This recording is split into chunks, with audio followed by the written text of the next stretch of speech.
Ninamshukuru Mungu wa mbingu na nchi kwa neema aliyotupatia, na sababu hiyo Mungu ni mwenye rehema. Mungu watunze waimbaji wetu ambao umetuongoza katika kumpa Mungu sifa na utukufu, lakini pia namshukuru Mungu sana kwa ajili ya siku ya kwanza, na tayari semina yetu imeshawekwa wakfu ili kujifunza neno la uzima. Sasa tunapoingia darasani, Mungu anipe neema kwenye semina hii.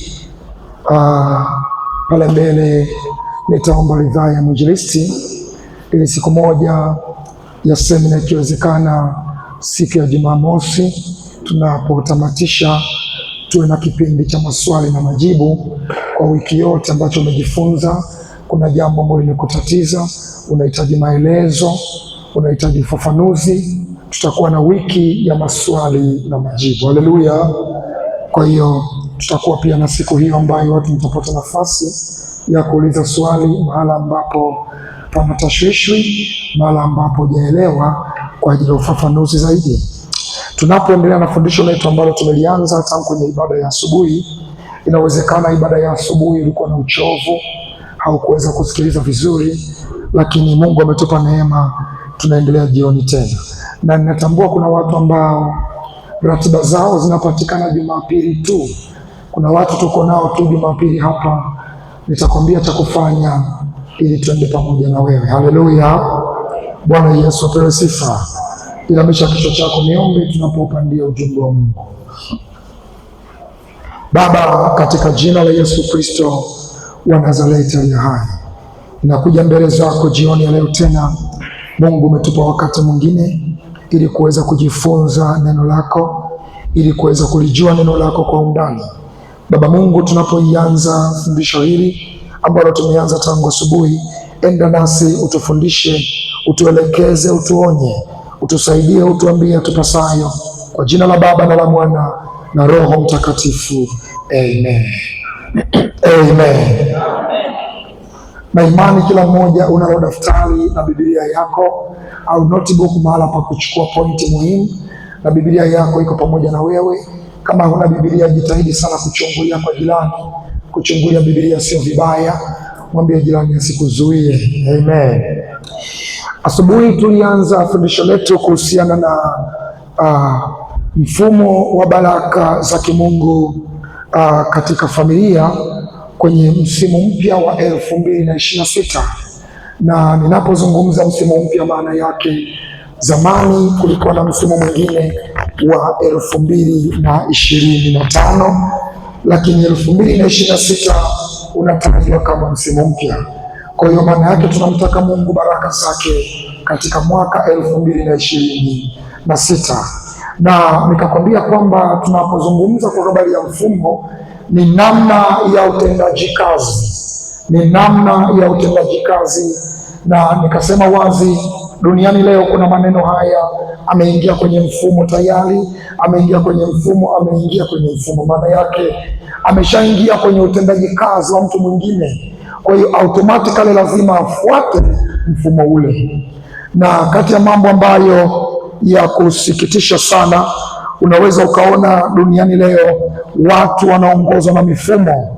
Duniani leo watu wanaongozwa na mifumo, na ili shetani aweze kukutumia vizuri, na yeye inamlazimu kukuingiza kwenye mfumo, inamlazimu kukuingiza kwenye mfumo. Na nitakupa mifano ya kibibilia kwa habari ya watu waliingizwa kwenye mfumo, alafu wakaishi maisha ya kimfumo waliopelekwa. Kwa mfano wa kimwili, tunapopiga hatua, unaona kwa mfano kanisa letu la Kilutheri lina mfumo wake, kanisa la Kimoravian lina mfumo wake, kanisa la Anglican lina mfumo wake, kanisa la Kiroman Katoliki lina mfumo wake. Kila taasisi na mfumo. Kwa hiyo mifumo, hata mbingu zina mfumo. Kuna mfumo wa kimungu wa kuwafanikisha watu, lakini pia kuna mfumo wa kishetani wa kuwafanikisha watu. Kwa hiyo napokuambia maneno ya kimfumo, ni jambo pana ambalo limebeba maisha ya watu, limebeba hatima za watu. Na ndio maana ni kati ya masomo magumu sana ambayo mwanadamu anatakiwa kujifunza kwayo, ili aelewe aliposimama, na Mungu akusaidie sana kwa jina la Yesu. Unaona, kwa mfano kwenye kanisa letu la Kilutheri tunao mfumo wa kitaasisi unaoongoza.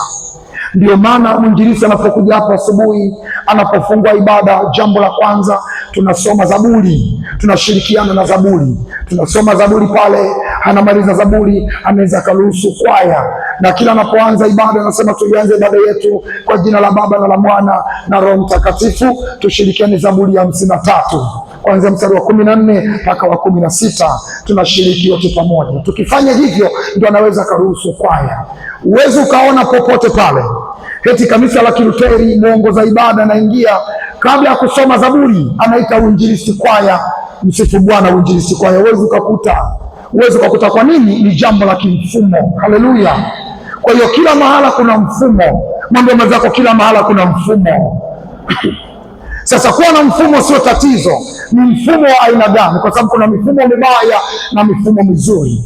Kwa mfano, siku ya wiki iliyopita nilikuwa na ibada pale ya mchana pamoja na asubuhi, kuanzia Jumatatu na Ijumaa ya juzi hapa nimemaliza zamu pale Azania Front kanisa kuu. Nilikuwa nafundisha morning glory pamoja na ibada ya mchana la nchiawa. Nilipomaliza ibada ya asubuhi nikatoka kidogo nikarudi kwenye ibada ya mchana. Ibada ya mchana nimeanza Jumatatu kufungua ibada. Nimefika pale na jeo langu, nasema tunapoianza ibada yetu nzuri kwenye majira ya Kwaresima, hebu tuanze na kumpa Mungu sifa kwa wimbo namba, nikasema pale wimbo namba 85. Wimbo namba 85 uliosulubishwa. Sijasema tuianze ibada yetu kwa jina la Baba na la Mwana na Roho Mtakatifu, sijasema, nikasahau. Haleluya! Unajua mambo na upako, wakina mwinjilisti hawa ndio shughuli zao. Sisi kuongoza ibada tulizozoea sana, ndio maana watu wanakwenda chuo kwa ajili ya kufundishwa kuongoza ibada. Haleluya! Kwenye mazingira hayo sasa nikawa nimesahau. Niliposahau, mtu mmoja akamfuata Palishweka pale Azania Front, akamwambia tafadhali sana, hebu mwambie mwalimu wa zamu hii tafadhali sana, hii ni ibada kama ibada nyingine, tunaomba aanze kwa jina la Baba na la Mwana na Roho Mtakatifu, afungue ibada tafadhali. Mimi nikapoa ile habari nikasema, ya kweli kabisa. Kwa nini? Ni jambo la kimfumo, huwezi ukaenda nje na mfumo. Haleluya! Kesho yake Jumanne nikaanza kwa jina la Baba na la Mwana, nikaona mzee amefurahi sana, nikapewa na zawadi. Haleluya! Kwa nini anatokea haya? Hebu nipigie makofi kidogo. Kwa nini nakuelezea hivi? Nakwambia ni jambo la kimfumo. Kwa hiyo mifumo iko duniani na inatenda kazi. Bwana asifiwe. Kwa hiyo hata Mungu kumfaidisha mtu, kumbariki mtu ni jambo la kimfumo. Kuna mifumo ya kimungu, tutajifunza sana namna hayo katikati ya wiki na Mungu atatulehea. Na unakumbuka nikakwambia kwa habari ya andiko kwenye kitabu cha Mwanzo ambalo ni andiko letu au mstari wetu wa moyo, Mwanzo sura ya 14 ule mstari wa 17, ambapo tunamwona Mungu anafanya agano na Ibrahimu. Naomba niurudie tena mstari huu kwa sababu ni mstari wa moyo, ili kwamba uweze kuweka msisitizo pale na uweze kufahamu vizuri. Mwanzo sura ya 14 na mstari wa 17. Nirudie tena hili andiko ili kuweka umuhimu na msisitizo. Mstari wa 17, tafadhali chungulia Biblia yako pale ulipo, kila mmoja tusome Biblia angalau ili Mungu apate kutukuzwa. Mwanzo sura ya 14 na mstari wa 17, maandiko matakatifu yanena wazi. Abrahamu aliporudi kutoka kumpiga Kaldanaoma na wale wafalme waliokuwa pamoja naye, mfalme wa Sodoma akatoka amlaki katika bonde la Shao, nalo ni bonde la mfalme. Na Melkizedeki mfalme wa Salemu akaleta mkate na divai, naye alikuwa kuhani wa Mungu aliye juu sana. Mstari wa 19, akambariki akasema, Abrahamu abarikiwe na Mungu aliye juu sana, muumba mbingu na nchi. Ahimidiwe Mungu aliye juu sana, aliyewatia adui zako mikononi mwako. Abrahamu akampa fungu la 10 la vitu vyote. Nilikusomea mistari hii nikakwambia mfumo wa baraka za kimungu unaanzia hapa. Mungu anapokusudia kukuingiza kwenye mfumo wa baraka zake, Mungu ataruhusu utoe sadaka. Sadaka ni lango la kukuingiza kwenye mfumo wa kimungu, lakini pia kwenye ulimwengu wa giza, sadaka ni lango la kukuingiza kwenye mfumo wa kigiza. Na ndio maana kila aliyekwenda kuloga, kila aliyekwenda kufanya ushirikina kavukavu alipeleka na sadaka. Kama kuna mtu uko hapa kabla hujaokoka zamani, uliwahi kwenda kwa mganga wa kienyeji, hujawahi kwenda mikono mitupu, ulikwenda na sadaka. Kwa nini? Kwa sababu sadaka ni lango la kukuingiza kwenye mfumo. Sasa inategemea ni mfumo gani. Unaweza kuwa ni mfumo wa kimungu, unaingizwa kwenye mfumo wa kimungu, lakini pia kama ni mfumo wa kishetani, unaingizwa kwa sadaka yako. Na ndiyo maana nikakwambia wazi, mateso mengi ya wanafamilia ni kwa sababu ya mambo yaliyofanywa zamani.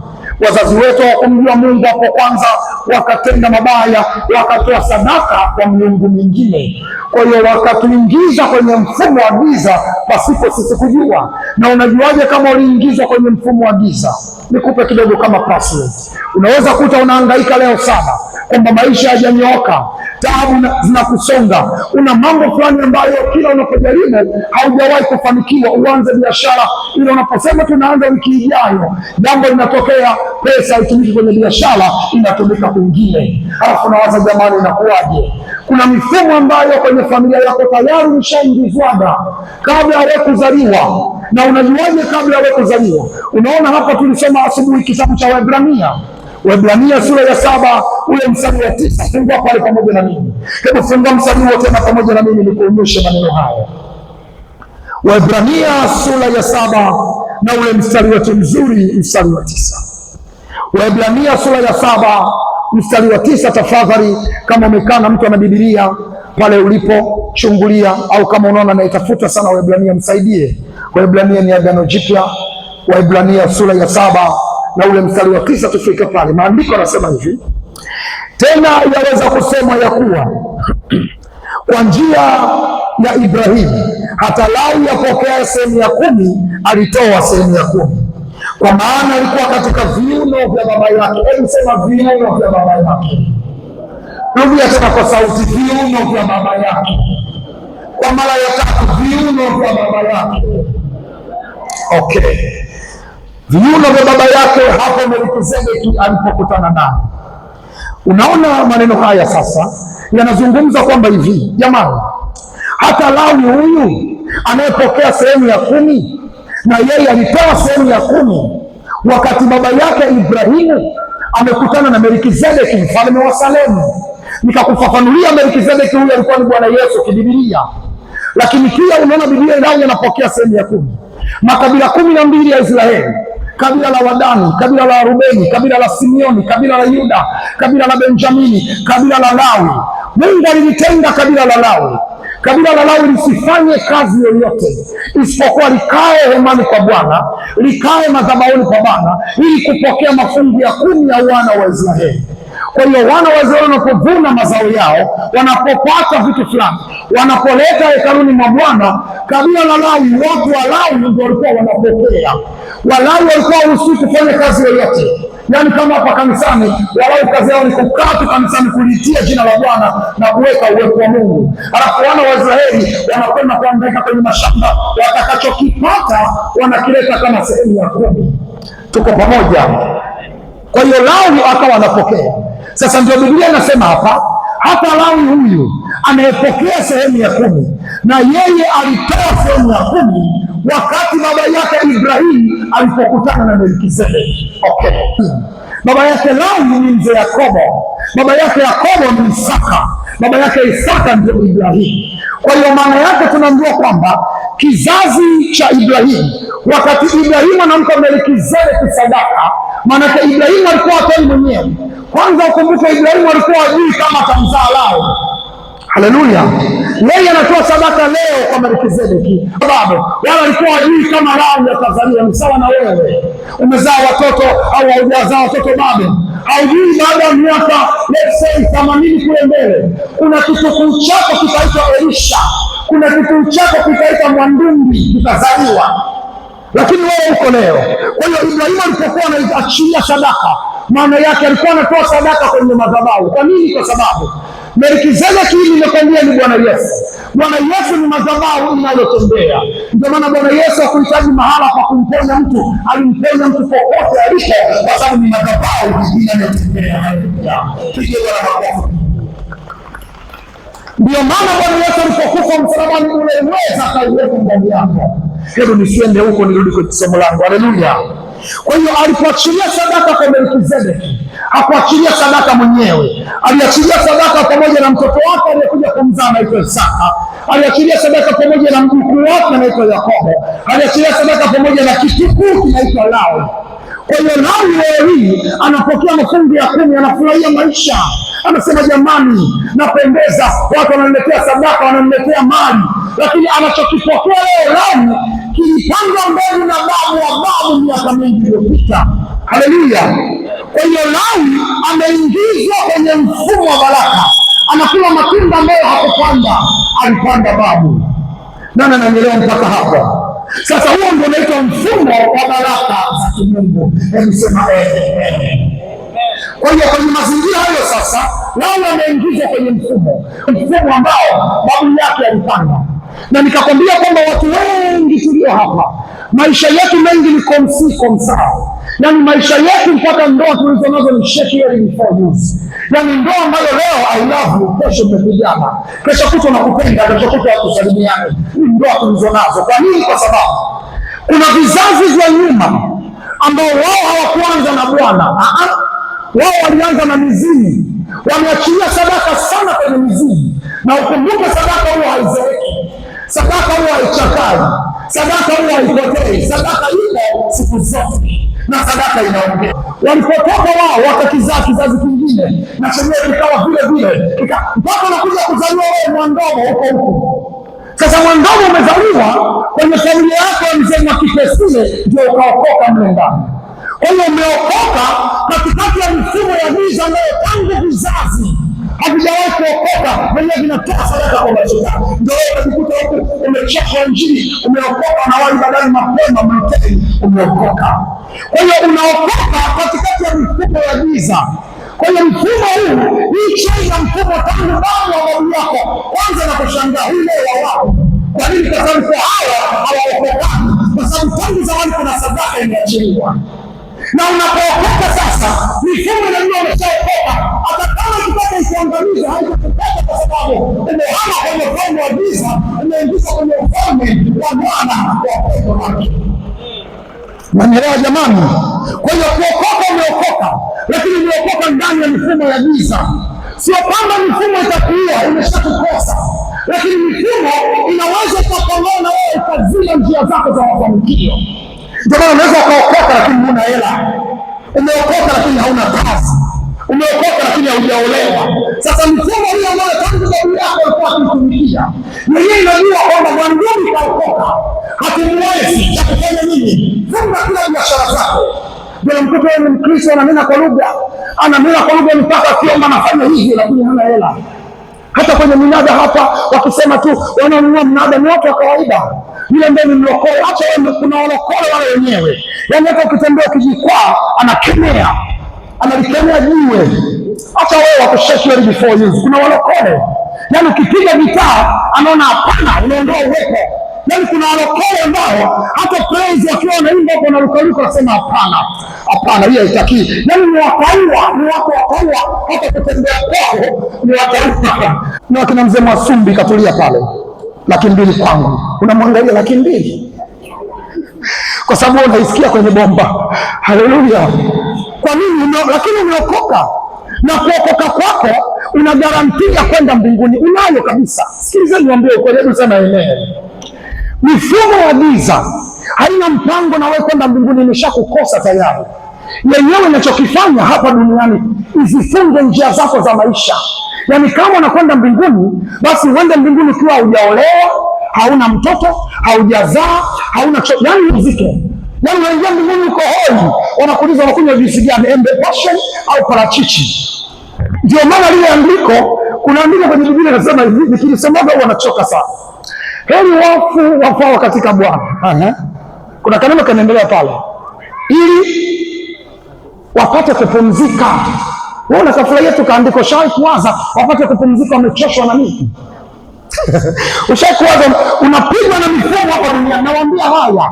Nawaambia haya mifumo hainaga cha askofu, hainaga cha parishweka, hainaga cha mwingi wala mwalimu wa neno la uzima.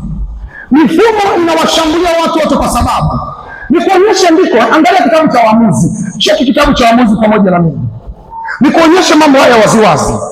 Tunapojifunza kwa habari ya mfumo wa baraka za kimungu, hebu nikuonyeshe kitabu cha Waamuzi. Angalia kitabu cha Waamuzi pamoja na mimi, ile sura ya 6. Waamuzi sura ya 6. Kama usomagi Biblia ipate. Kuna mtu anasema afadhali ameshasoma. Nikianza kusoma ufungui Biblia. Waamuzi sura ya 6. Ule mstari wa 12. Nataka twende pamoja watoto wa Mungu. Haleluya. Waamuzi sura ya 6. Kimsingi kutoka Yoshua ndio Waamuzi. Sawa Kwa sababu baada ya Yoshua wakafata Waamuzi. Yoshua ni Waamuzi, huko nyuma Waamuzi. Jamani, mimi ni mwalimu, si ndio Kwa hiyo mtanivumilia, macho yanasumbua. Baada ya Yoshua sasa ndio Waamuzi. Sasa unamkuta pale mbele Waamuzi. Angalia Waamuzi sura ya 6 ule mstari wa 12 tafadhali. Kila mmoja umefika pale, sema amen. Biblia inasema hivi: malaika wa Bwana akamtokea akamwambia, Bwana yu pamoja nawe, shujaa. Gideoni akamwambia, Bwana wangu, ikiwa Bwana yu pamoja nasi, mbona mambo haya yote yametupata? Yako wapi matendo yake ya ajabu waliotuhadithia baba zetu wakisema, je, siye Bwana aliyetuleta huku kutoka Misri? Ila sasa ametutupa, naye ametutia katika mikono ya Wamidiani. Andiko hili weka, Mungu anamtokea, Mungu anamwambia salamu, shujaa. Gideoni anajishangaa, mimi ni shujaa wa namna gani? Gideoni hapa alikuwa anapeta ngano ili azifiche shinikizoni. Kwa nini? Kwa sababu Wamidiani walikuwa wanawaangukia Waisraeli kwa ghafla. Wamidiani ni taifa ambalo lilikuwa linawaonea, ni watu walikuwa wepesi wa kuwashambulia kwa ghafla. Wana wa Israeli walikuwa wakilima ngano, wakati wa mavuno wanapigwa ambush, wanaporwa magunia, watu wanaondoka nayo. Sasa Gideoni hapa alikuwa anapeta ngano haraka haraka ili azifiche kabla ya maadui ya wajaja. Malaika anamtokea, anamwambia salamu, shujaa. Gideoni anajishangaa, mimi shujaa? Mimi ni shujaa? Anasema mimi shujaa namna gani? Anasema yako wapi matendo makuu aliyotuhadithia baba zetu kwamba Mungu aliwatoa Misri kwa ushujaa mkubwa, lakini tumefika hapa Wamidiani na tutawala. Mimi shujaa namna gani? Sasa angalia ule mstari wa 15. Angalia mstari wa 15. Malaika anamtuma Gideoni kwenda kuwaokoa wana wa Israeli. Angalia pale, akamwambia, Bwana, ule mstari wa 15, Bwana, nitawaokoa Israeli kwa jinsi gani? Tazama, jamaa zangu ndio walio masikini sana katika Manase, na mimi ndiye niliye mdogo katika nyumba ya baba yangu. Gideoni anamwambia malaika, anamwambia nenda ukawaokoe ndugu zako, nenda kwa uweza huu, mimi nitakuwa na wewe. Gideoni anasema nitawaokoa namna gani ikiwa familia yangu ndio masikini katika ukoo wetu, alafu mimi ndio niliye mdogo kwenye familia?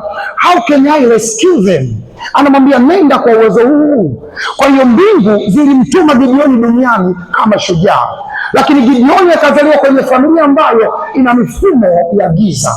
Baba yake Gideoni anaitwa Mzee Yoashi. Mzee Yoashi alikuwa na madhabahu ya Baali. Mzee Yoashi alikuwa anatoa sadaka, anatoa kafara kwenye madhabahu za giza.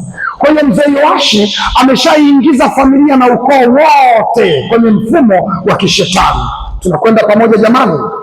Lakini Gideoni amezaliwa mle ndani, ni shujaa wa Bwana. Mungu amemleta ili kuwaokoa wana wa Israeli. Tatizo ni familia iliyozaliwa. Ndio maana kuna wengi mko hapa mna potential za kimungu. Shida ni familia mlizotokea. Kuna misingi ambayo inakukandamiza, marufuku kufanikiwa. Ndio maana ndani yako unaweza kuwa na morali wa biashara. Kuna mtu hapa ni mfanya biashara kimataifa, lakini umetokea kwenye familia ambayo kuna misingi inazuia, hakuna kwenda hata nchi za nje, pia hapa Tanzania. Lakini moyoni mwako unawaza kufanya biashara. Uliwahi kuwa na mawazo ya kwenda China kufanya biashara, unawaza biashara kubwa, unawaza mambo makubwa, lakini mifumo ya familia inakataza. Hata Msumbiji ni marufuku kufika. Ndio maana tuna watu amezaliwa Lugalo, amekulia pale Mabibo Ruhanga, ameishiishi pale Matembele ya Pili. Matembele ya Pili wakamfukuza kodi, kamia Kivule wakamfukuza, na kwenyewe leo hii yuko huko Kipunguni, ana maisha yako pale. Atazekea Kipunguni, atafia Kipunguni, watamzika Mazizini, kwisha. Kwa nini? Mifumo inasema utakiwi hata kutoka nchi ya nje. Niwapo shuhuda huu mmoja ambao ni mgumu sana. Mtu mmoja alikuwa ni mhubiri wa neno la uzima hapa Tanzania, mwenzetu kwenye vijana. Amepata safari ya kwenda nje. Anafika airport. Nilipopata taarifa hii nilicheka sana. Anafika airport, wanamdai passport yake ya usafiriaji. Anatoa passport, yule migrant anaweka pale, yule office anaweka pale kwenye sensa kwa ajili ya kumscreen huyu ni nani, taarifa zake ni nani. Anashangaa akiweka passport pale, picha inayotokea kwenye KTV ni picha ya bibi yake. Anatoa tena, anamwangalia, anaweka tena, akiangalia picha na yeye tofauti. Yani picha, askari anayeruhusu watu wapite kama kupanda ndege, akikucheki picha ni bibi yako, lakini akikucheki ni wewe. Ameweka akamwambia hii ni yako kweli? Akasema ni yangu. Yani afisa akiangalia sio sura yako, ni sura ya bibi. Yule bwana kusafiri popote alirudia pale pale Mwalimu Nyerere International Airport na mabegi yake nyumbani. Kwa nini? Ni mifumo inazuia, marufuku. Kuna mambo huwezi kuyajua mpaka ya kutokea. Sasa Mungu anapotupa semina kama hivi ni kutusaidia tusisubiri mpaka yatupate. Unanielewa Maana tuyafanyie kazi mapema ili uanze kuishi hatima yako mapema katika jina la Yesu. Kwa hiyo Gideoni anamwambia Mungu, nitaokoaje mimi ndugu zangu ikiwa mimi unavyoniona mimi ni shujaa wa namna gani? Malaika Mungu anamwambia wewe ni shujaa. Tatizo ni familia iliyotokea. Nikuonyeshe familia iliyokuwa na Gideoni ilikuwa ni ya mauzauza. Angalia mstari wa 25. Waamuzi sura ya 6, sogea pale 25 uone. Mpaka Mungu alipompa maelekezo haya. Waamuzi sura ya 6 25. Biblia inasema hivi. Ikawa usiku huo Bwana akamwambia, mtae ng'ombe wa baba yako, yaani ng'ombe wa pili wa miaka 7, ukaiangushe madhabahu ya Baali alionayo baba yako, ukaikate Ashera ile iliyo karibu nayo, ukamjengee Bwana Mungu wako madhabahu juu ya ngome hii kwa taratibu zake, ukamtoa yule ng'ombe wa pili kumtoa. Haleluya! Unaona sasa, mpaka Mungu anamwambia sikiliza Gideoni, tatizo liko hapa, nenda kaivunje madhabahu ya giza alionayo baba yako. Kwa hiyo ndio iliyomfanya Gideoni akawa wiki, japokuwa ni shujaa. Naomba mnisikilize vizuri. Haimtishi Mungu wewe unazaliwa kwenye familia gani, haimtishi. Unaweza ukazaliwa kwenye familia yenye uchawi, yenye ubaya. Haimtishi Mungu kugeuza maisha yako. Wakati wako ukifika, atakao umezaliwa kwenye familia ya umasikini au yenye uchawi, Mungu anaweza kukugeuza ukawa yule aliyekusudia katika jina la Yesu. Haleluya, watoto wa Mungu. Na ulimwengu umeharibika sana. Nikuonyeshe kwa mfano. Kwa nini ulimwengu umeharibika na kwa nini mifumo ya giza imeingia? Tangu zamani Ibrahimu ametuingiza kwenye mfumo wa baraka, lakini tunazaliwa kwenye familia ambazo zina makorokoro mengi mpaka kutuchelewesha, mpaka kuharibu maisha yetu, kwa sababu familia za watu zina matatizo mengi. Na mstari wa 7, Ufunuo wa Yohana, Revelation chapter 12 and verse 7. Angalia pale kitabu chako, kitabu cha Ufunuo ni kitabu cha mwisho kabisa kwenye Biblia. Ufunuo sura ya 12 na ule mstari wa 7, na ili unapoyafahamu ujue namna ya kuomba. Mstari wa 7 Biblia inasema hivi: kulikuwa na vita mbinguni, Mikaeli na malaika zake wakapigana na yule joka naye akapigana nao pamoja na malaika zake, nao hawakushinda, wala mahala pao hapakuonekana tena mbinguni. Yule nyoka akatupwa, yule mkubwa, nyoka wa zamani aitwaye Ibilisi na Shetani, audanganyao ulimwengu wote, akatupwa hata nchi, na malaika zake wakatupwa pamoja naye. Nikasikia sauti kuu mbinguni ikisema, sasa kumekuwako wokovu na nguvu na ufalme wa Mungu wetu na mamlaka ya Kristo wake, kwa maana ametupwa chini mshitaki wa ndugu zetu. Hebu sema mshitaki wa ndugu zetu. Mshitaki wa ndugu zetu, yeye awashtakie mbele za Mungu wetu mchana na usiku. Unaliona hili andiko? Andiko hili ndio chimbuko la mifumo ya giza kwenye familia zetu. Haikuwepo tangia hapo. Mungu anawapenda wanadamu, alituumba katika mfumo wa kibaraka, lakini shetani alipofukuzwa mbinguni akashuka hapa duniani, akatengeneza makao yake makuu panaitwa kuzimu. Kutokea pale akawagawa mapepo kwenye makundi mbalimbali, akawagawa mapepo ambao ni malaika wachafu waliofukuzwa mbinguni kwenye makundi mbalimbali. Kundi moja likajikategorize lenyewe, likawa na kazi ya kuwachelewesha watu walioumbwa na Mungu wasifike kwenye hatima zao. Ndio hizi wewe unaita roho za kucheleweshwa. Kundi lingine la mapepo wengi likajamiana na wanadamu, likaingia kimwili na wanadamu, likawa linalala na wanadamu ili kupanga ushetani ndani ya wanadamu. Ndio wewe hawa unawaita majini mahaba. Ndio maana kuna watu unaweza ukalala usiku, alafu kuna njemba anakuja kulala na wewe. Kuna mwingine unalala usiku, kuna mwanaume ni mumeo, unaita waume wa kiroho, incubus and succubus, anakuja kulala na wewe.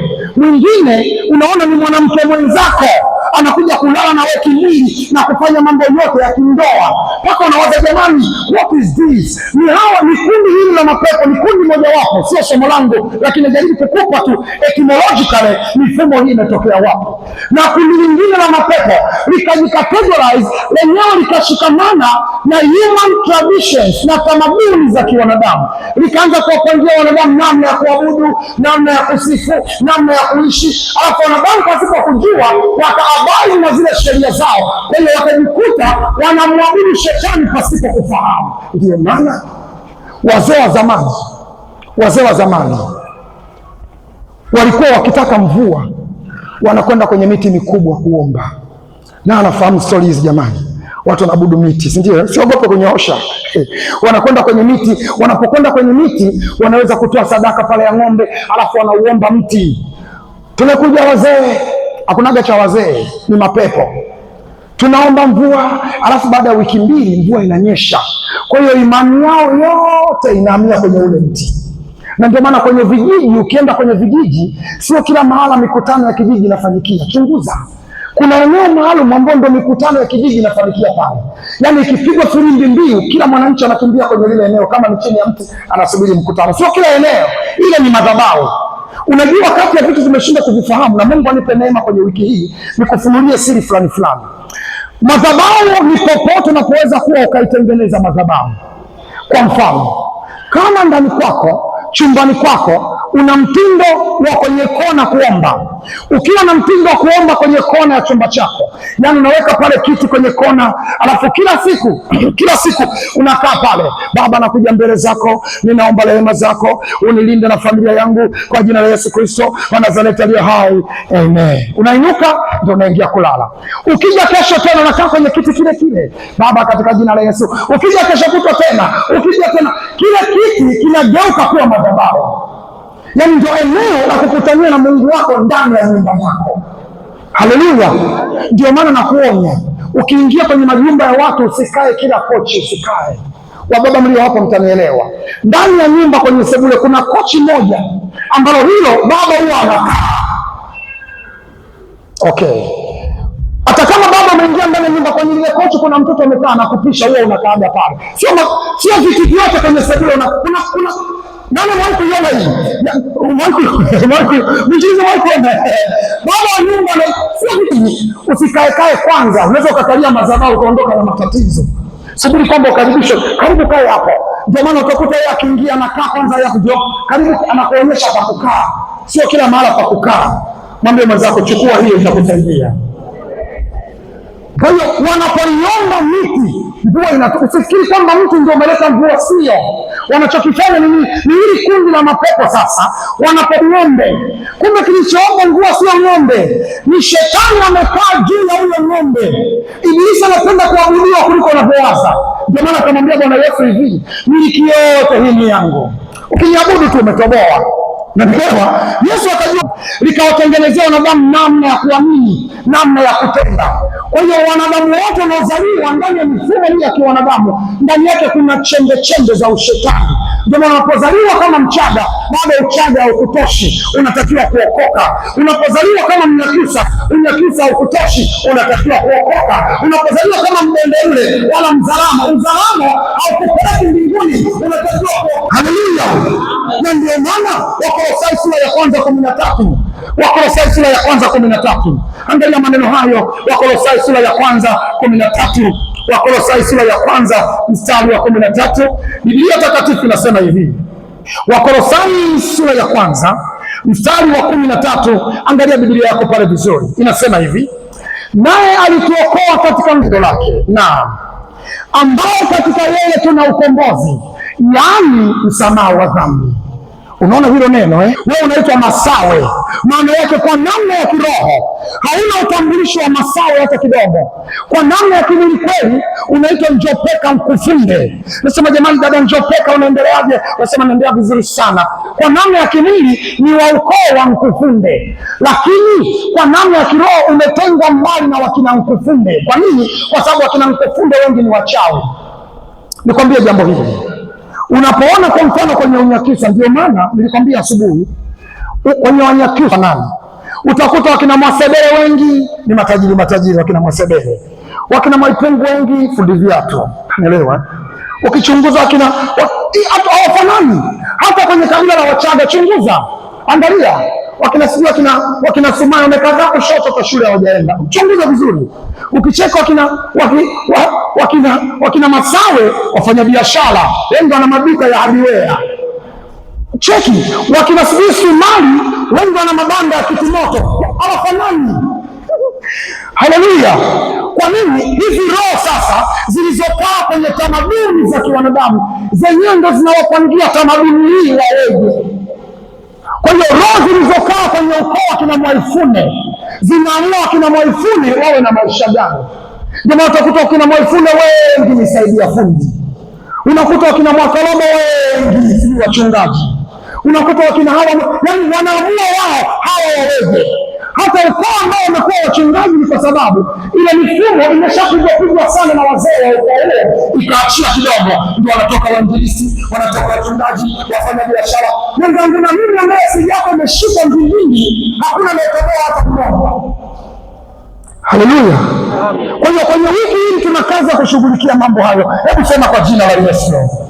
Baba Mungu wa mbinguni, jioni ya leo nimeisikia neno lako kama utangulizi. Nipe neema kwenye wiki hii kufanyia kazi mifumo ya giza iliyoingia kwenye asili yangu, na mimi na familia yangu nikatangaza ushindi kwa jina la Yesu Kristo. Pige Bwana wako kwa sababu hii. Kwa hiyo nataka uelewe haya sasa. Nikwambia leo najaribu kukupa utangulizi. Amen.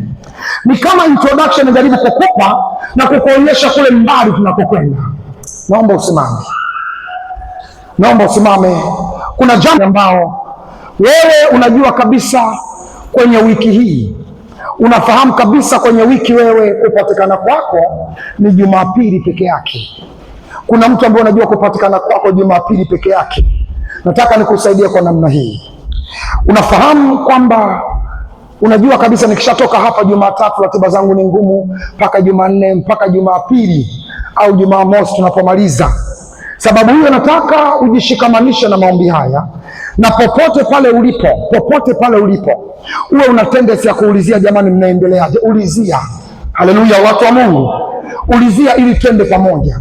Na kama ukiweza na mtu unamfahamu, ukampa jina lako, akaandika jina lako, au maombi ukaandika ukaleta, tutaweka kwenye box la maombi na tutakuwa tukiombea mara tena na tena. Lakini jambo hili nataka tumheshimu Mungu leo tunapofunguliwa semina yetu, pamoja na wale watu ambao wewe hautakuwepo the whole week. Kila mmoja pale ulipo utapokea bahasha yako ya sadaka. Leo tumtolee Mungu sadaka, na wewe ambaye unajua wiki nzima utakuwepo, jishikamanishe kuanzia leo na sadaka yako. Sadaka haizeeki, sadaka haichakai, sadaka siku zote inasema ukweli. Haleluya. Hebu nikwambie kidogo tunapoingia kwenye maombi theme ya sadaka. Kwenye kitabu kuna mfalme mmoja anaitwa Mfalme Mesha. Mfalme huyu alikuwa anapigana vita na wana wa Israeli. Vita imepigwa sana vita. Wafalme wa Pili utaona ile sura ya 3 mstari wa 27 hivi. Mfalme alikuwa anapoteza vita. Biblia inasema mfalme akamchukua mtoto wake wa kiume ambaye alitakiwa kutawala baada ya yeye, akampeleka juu ya ukuta, akamtoa kafara, akamchinja mwanake, akamchoma moto. Alafu miungu ya Moabu ikapokea ile sadaka. Miungu ya Moabu ikakaa upande wa mfalme. Kwa hiyo wana wa Israeli wakawa wanapigana vita na miungu, wanapigana vita na askari wa Moabu. wana wa Israeli wakashindwa vita, wakakimbia. Kwa hiyo kilichomfanya mfalme ashinde vita sio askari alionao, no, ni ile sadaka aliyoitoa, akakaribisha viumbe wa giza kumpigania. Hata unapoachilia sadaka yako ya kiagano, kuna malaika watakatifu wataondoka na sadaka yako kwenye wiki yote. Kila kifungo cha familia yako lazima kifunguke kwa jina la Yesu Kristo.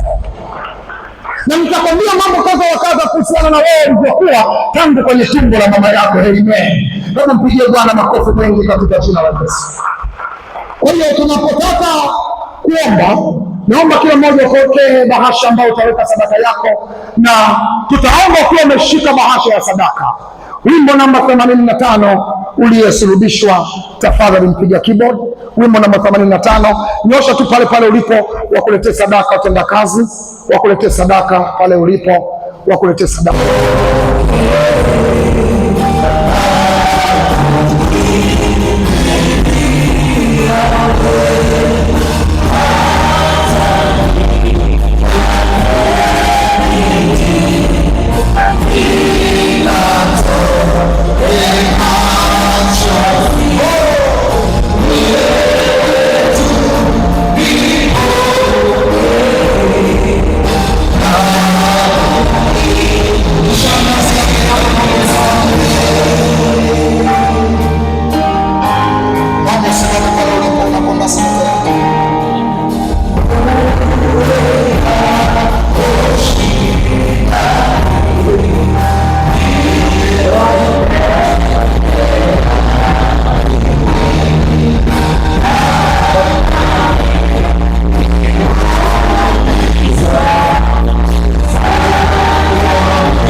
Kwa moyo mnyenyekevu, funika macho yako, funika macho.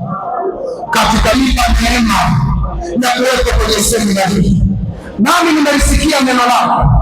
Ninaomba rehema kwa ajili ya familia yangu, ninaomba rehema kwa ajili ya kizazi changu, ninaomba rehema kwa ajili ya watoto wangu. Baba wa mbinguni, kwenye majira ya Kwaresima, naomba ukombozi wako katika uchumi, katika familia, katika ndoa, kwa damu ya Yesu. Kwa sadaka hii ninahama kwa namna ya imani kwenye mifumo ya familia, kwenye mifumo ya ukoo, kwenye mifumo ya giza.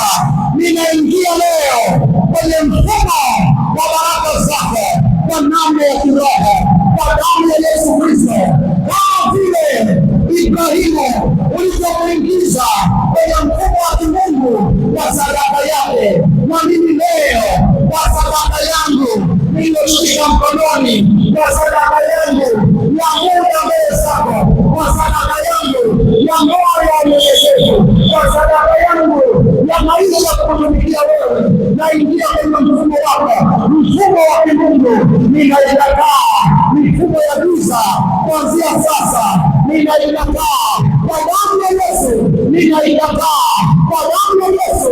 Mapepo chafu yanaingia ndani ya maisha yangu kwa sababu ya mifumo ya kifamilia, ninaikataa kwa jina la Yesu, kwa damu ya Yesu, kwa damu ya Yesu. Ninaikataa mifumo ya giza, ninajitenga nayo kuanzia leo. Oni mapepo uliokaa kwenye maisha yangu, achia, achia, achia afya yangu, achia kazi yangu, achia maisha yangu kwa jina la Yesu.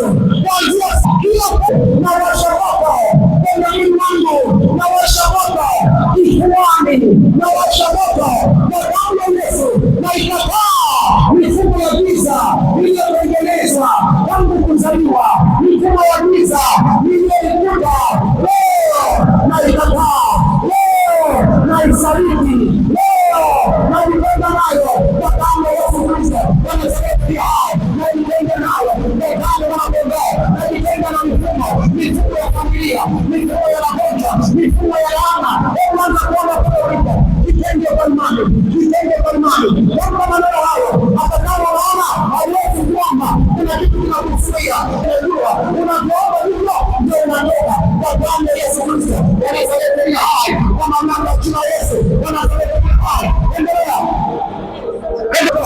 tunaianza safari ya kutoka kwenye mifumo ya ukoo wako, tunaianza safari ya kutoka kwenye mifumo ya unaanza safari. Hebu tembea huku unaomba, tembea, unaianza safari ya kutoka kwenye mifumo mbaya na kuingia kwenye mifumo ya nuru ya baraka za kimungu. Endelea kuomba, Raka Musa, ile shaka.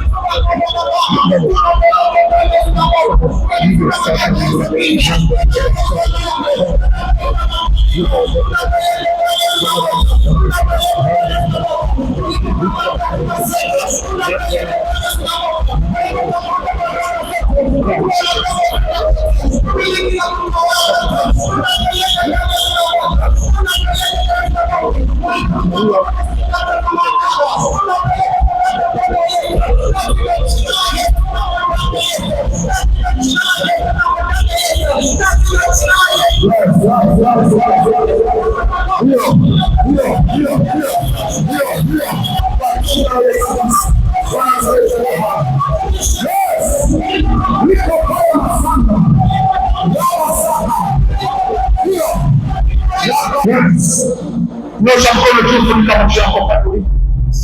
Nyosha mkono ufunguzini. Kama mamlaka ya jina la Yesu, mifumo ya familia iliyokaa kwako miaka mingi, kwa damu ya Yesu Kristo, naamini kuanzia sasa, ondoka ndani yake, ondoka kwa jina la Yesu. Ewe pepo mchafu unayezunguka kifuani chake, unayezunguka kwenye tumbo lake, achia, achia, achia.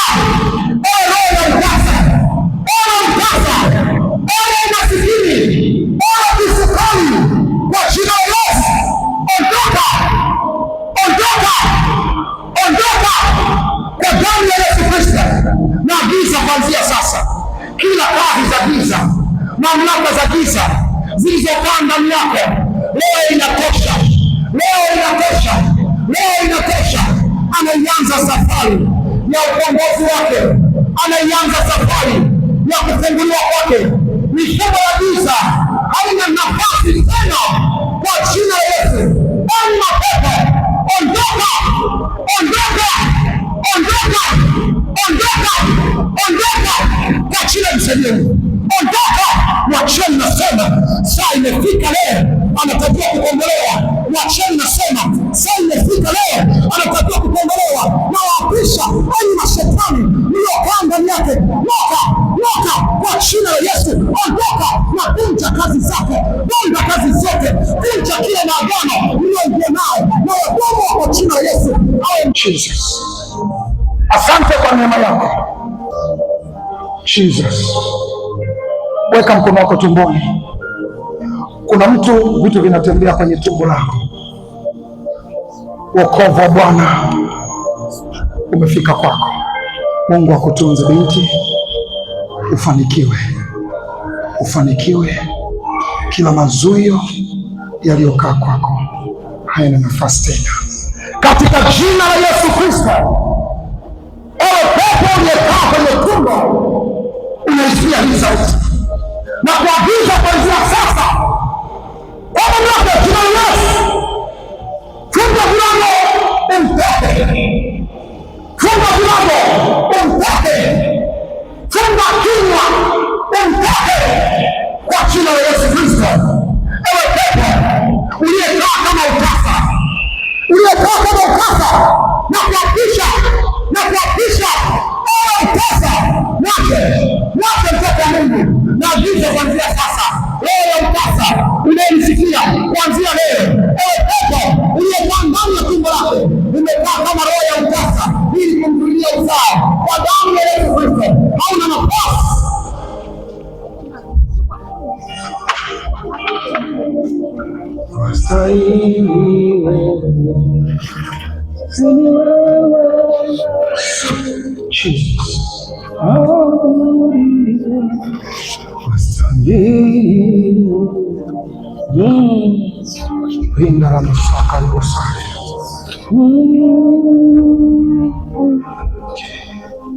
Wote tukapata nafasi, tuna kazi ya kufanya. Hata kama unatoka kazini kwako, ikikulazimu kwenye wiki hili kuwahi sana uwezavyo, fanya uwezavyo ili uwahi ni wiki ya kifamilia, lazima familia zikae sawa. Haleluya! Sio tu kwa habari ya watoto wetu, tunaanza kula mema sisi. Hebu sema mimi ninaanza kula mema. Amen. Baba Mungu, asante kwa rehema zako na upendo wako, kwa jina la Baba na la Mwana na Roho Mtakatifu. Amen. Basi nimkaribishe kiongozi wa ibada atakapoturuhusu kwa matangazo na baadaye kutuachilia mbali ili